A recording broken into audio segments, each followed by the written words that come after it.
Jeremy Clarkson, despite raising some concerns about the idea of a European army, admitted he liked the idea of a joint military force. In his 2018 column for The Sun, he cited a growing list of threats around the world, and argued joint action could be needed. He also warned that U.S. President Donald Trump wasn't up to the task of defying the world's biggest threats. Mr. Clarkson said, "Apparently, Mr. Orange is cross because the French boy president has called for the formation of a European army. And now his counterpart in Germany, Angela Merkel, has said she thinks it's a good idea as well. I do too. We live in dangerous times. Russia seems to think it can invade pretty much any country it likes and poison anyone who the Saudis haven't got to first. Then you have Israel and Hamas hurling fire at one another, and a power vacuum in Libya, and normally you'd look to Team America to sort all this out. But that's currently being run by someone who won't go out in the rain."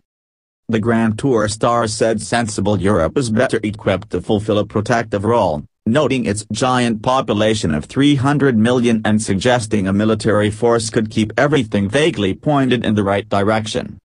He added that a European army would be tremendous if the UK ran it, but Clarkson went on to warn of its failure now that the UK was heading out of the EU. He said, "It could be tremendous. The Germans would make all the machinery, the Italians would drive it, the French would do the cooking, and it'd all be run by the British.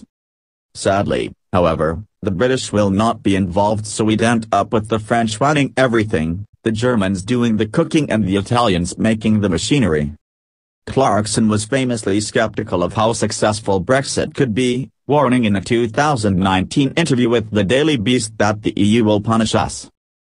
He said, "I would have just thrown my hands up and just gone, oh for F's sake, I can't be bothered with all of this. I don't think there's a supercomputer on Earth that could work out Brexit. Europe has to punish us, they can't allow us to leave without being damaged because then everyone will want to go. We don't want to go if we're going to be damaged. We can't stay, we've got Ireland, we've got the customs union, and I'm still not certain what that means. This is why I said I wanted to stay, I feel European. It's just bloody sad, that's what it is, and Christ knows how it's going to be resolved in my lifetime."